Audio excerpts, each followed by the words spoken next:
Essential conjunctive adverbs you must know in Chinese. In this video, we are going to learn yo-yo. What? Yo-yo? Oh, this yo-yo is not that yo-yo. So we always need to use adjectives. We use adjectives to describe a person, a place, or food, or country, or anything. In Chinese, we use yo plus adjective plus yo and plus another adjective to describe things. Can we please try to use yo-yo to describe a person? Let's have a try. My good friend is tall and handsome. 我的好朋友又高又帅。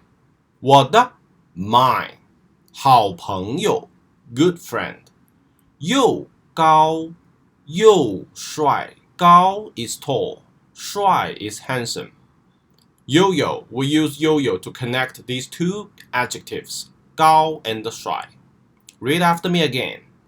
我的好朋友又高又帅。Can we try to use yo-yo to describe maybe a job? Let's have a try. Dad's job is busy and tiring. 爸爸的工作又忙又累。爸爸的 Dad's 工作 job 又忙 is busy 又累 is tiring 又忙又累 busy and tiring.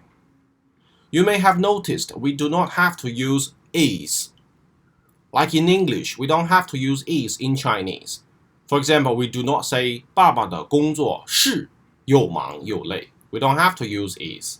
We simply use yo plus adjective plus yo plus another adjective. How are we going to use yo-yo to describe a food? Let's try. Singapore's food is delicious and cheap. 新加坡的食物又好吃又便宜。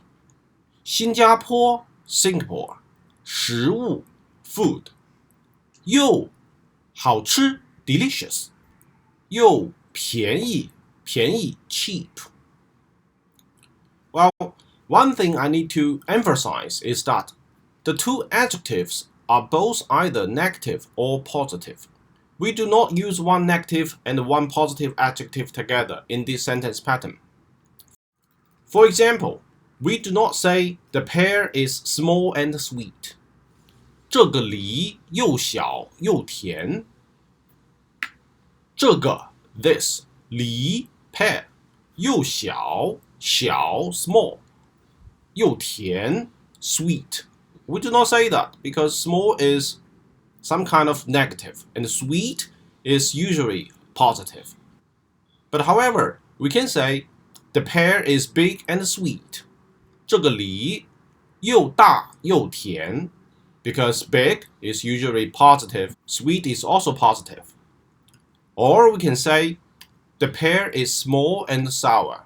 这个梨又小又酸。小 is small. 酸 is sour. Because both small and sour are negative. So, in this video, we learned yo-yo. When you want to describe something, some person, food, country, anything, you need to use adjectives. And you can use yo-yo to connect two adjectives together. It sounds much better than using only one adjective. And it makes your sentence much more expressive and your description more vivid. What's more, yo is almost the easiest Chinese character to write. So, please use it in your speaking or writing. Thank you.